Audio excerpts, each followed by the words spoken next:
నమస్తే, welcome to political bridge. YCP పార్టీలో ఇదేం ఫ్యాంటసీయో కానీ పై స్థాయి నాయకుల నుంచి కింది స్థాయి కార్యకర్తల వరకు అపోనెంట్ వాళ్ళని బాడీ షేమింగ్ చేసి వాళ్ళ ఆత్మస్థైర్యం దెబ్బతీయాలని చూస్తూ ఉంటారు.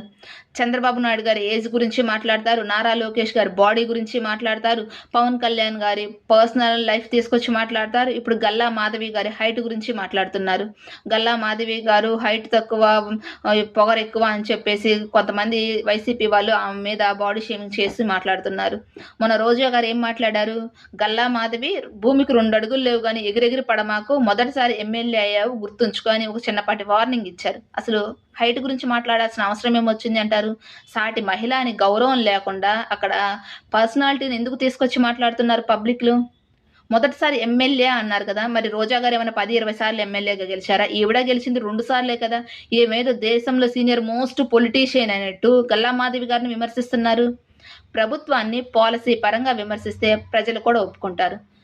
అట్లా కాకుండా విమర్శల ముసుగులో ఎవరైనా సరే పర్సనల్ లైఫ్ కానీ పర్సనాలిటీ గురించి కానీ విమర్శిస్తే మాత్రం ప్రజలు చేత్కరించుకుంటారు. అసలు రోజా గారికి అలా హైట్ గురించి మాట్లాడాల్సిన అవసరం ఎందుకు వచ్చిందంటారు? కామెంట్ చేయండి.